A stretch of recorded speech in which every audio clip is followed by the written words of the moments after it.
সাজিদ সরকার আছেন খিলক্ষেতে। আমরা একটু সাজিদ সরকারের কাছে যেতে চাই। সাজিদ, নিশ্চয়ই শুনতে পাচ্ছেন, আমাকে একটু জানাবেন আপনি যে এলাকায় আছেন আসলে সবশেষ কি অবস্থা, কারণ সেদিক থেকেই কিন্তু তারেক রহমান আর কিছুক্ষণের মধ্যেই এই যে 300 ফিটের যে মঞ্চ তার জন্য তৈরি করা হয়েছে সেখানে পৌঁছবেন। তো সবশেষ আপনি যেখানে আছেন সেখানকার আপডেট জানান। মিলিয়ে আসলে যে উচ্ছ্বাস, যে বাঁধ ভাঙা জোয়ার, সেই জোয়ার কিন্তু আমরা এখনো লক্ষ্য করছি। আমরা এই মুহূর্তে রয়েছি খিলক্ষেতের ঠিক 300 ফিটে ওঠার যে সড়কটি রয়েছে সেই সড়কের ঠিক মুখেই রয়েছে। এখানে এখনো মানুষের যে জোয়ার, অর্থাৎ পুরো এয়ারপোর্ট থেকে শুরু করে একেবারে আবদুল্লাপুর পর্যন্ত মানুষে একেবারে কানায় কানায় পরিপূর্ণ সেই দৃশ্য আমরা এখনো দেখতে পাচ্ছি। অর্থাৎ গাড়িবহর, সেই গাড়িবহরের সাথে যে গাড়িগুলো আসছিল সেই গাড়িগুলো এখনো আসছে। একই সাথে যারা হেঁটে হেঁটে বহরের সাথে আসা শুরু করেছিল তারাও কিন্তু আসছেন। তবে এখন নতুন করে 300 ফিটে ওঠার যে ফ্লাইওভারটি রয়েছে সেটি দিয়ে কিন্তু কাউকে আর প্রবেশ করতে দেওয়া হচ্ছে না। যারা ইতিমধ্যে প্রবেশ করেছেন কানায় কানায় কিন্তু পরিপূর্ণ হয়েছে।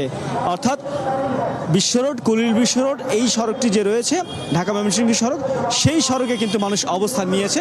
এখান থেকেই আসলে কিছুক্ষণের বাদেই তারেক রহমানের অভ্যর্থনা দেওয়ার পরবর্তীতে তিনি জনগণকে যে কৃতজ্ঞতা জানাবেন সেই কৃতজ্ঞতা এখান থেকে শোনার জন্য অনেক অপেক্ষা করছেন। আমরা দেখছি অনেকে দূর দূরান্ত থেকে এসেছেন। এখানে একজন দেখছি বিএনপি নেতৃবৃন্দ আছেন।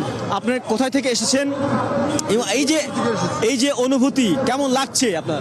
আমার কাছে অত্যন্ত সুন্দর একটা অনুভূতি লাগছে, কারণ দেশ গড়ার স্বপ্ন নিয়ে দেশে ফিরলেন তারেক জিয়া। এই যে স্বদেশ প্রত্যাবর্তন, এই স্বদেশ প্রত্যাবর্তন আমরা শুনেছি কিন্তু দেখি নাই, নিজের চোখে দেখলাম, অনুভব করলাম স্বদেশ প্রত্যাবর্তন কি জিনিস। তারেক জিয়া দেশে ফিরেছেন, দেশ গড়বেন, জনগণের আশা আকাঙ্ক্ষা পূরণ করবেন। ধন্যবাদ।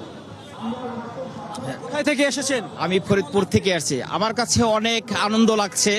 আমি গত রাত থেকে খালি আসছি যে এখানে কখন আসবো, কখন পৌঁছাবো, অনেক ভালো আছে। সেই সাথে আমার জিয়াউর রহমানের যে একটা কবিতা আমার মনে পড়ে গেল, কে ওই ঘোষিল স্বাধীনতার বার্তা, কে দিল মানুষের ভালোবাসা, কার ডাকে সারা দিল বাংলার মানুষ, বলো এক কথায় উত্তর দিব কি, দিব সেই ওমর জিয়া। যারা একে একে দিল প্রাণ, যারা মানুষের মঙ্গল ডাকে, যারা চায় অধিকার দিতে, সে কে, বলো এক কথায় উত্তর দিব কি, দিব সেই ওমর জিয়া। ধন্যবাদ সবাইকে। এমন অনুভূতি আসলে কিন্তু প্রত্যেকেরই, অনেকে ধরেন দীর্ঘ বয়স হয়েছে কিন্তু আসলে স্বদেশ প্রত্যাবর্তন কি জিনিস সেটা কিন্তু অনেকেই দেখেননি। সেই ইতিহাস, সেই রেকর্ডের সাক্ষী কিন্তু অনেকেই হতে এসেছেন। শুধুমাত্র যে বিএনপির বিভিন্ন দলের নেতাকর্মী তা কিন্তু নয়। একই সাথে আমরা দেখছি খিলক্ষেতে যারা বসবাস করেন, আশপাশের বাসিন্দা, তারাও কিন্তু অপেক্ষা করছিলেন।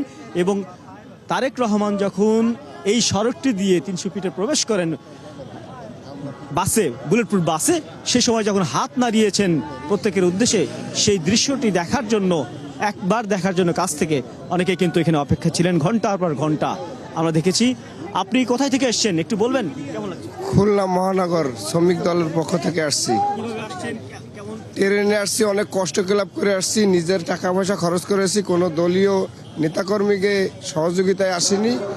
জনাব তারেক রহমানকে আমরা একটি কথাই বলতে চাই, খুলনা 2 আসনে বিএনপি খুব ঝুঁকিপূর্ণ অবস্থায় আছে।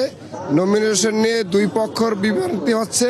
তৃণমূল নেতাকর্মী খুবই হতাশার ভিতরে রয়েছে যে সে যেহেতু খুলনা বাংলাদেশে আসছে, সারা বাংলাদেশের প্রথম সমাবেশটা যাতে খুলনায় করে, এই খুলনার পরিবেশটা খুবই নাজুক অবস্থায় আছে। খুলনার তৃণমূল নেতাকর্মী খুবই বঞ্চিত।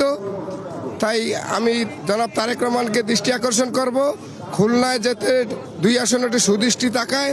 খুলনার অবস্থা খুবই মরুভূমি অবস্থায় আছে। এই মুহূর্তে একটি অবাধ সুষ্ঠু নির্বাচন দরকার। বাংলাদেশে নির্বাচন ছাড়া আর কোনো বিকল্প নাই।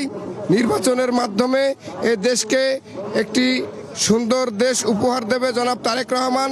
সেই আশাবাদ ব্যক্ত করে আমরা এটা আশা করতেছি ইনশাল্লাহ দারিদ্র মুক্ত হবে, অর্থনৈতিক বৃদ্ধি পাবে, ব্যবসা বাণিজ্য আবার পুনরায় বৃদ্ধি পাবে।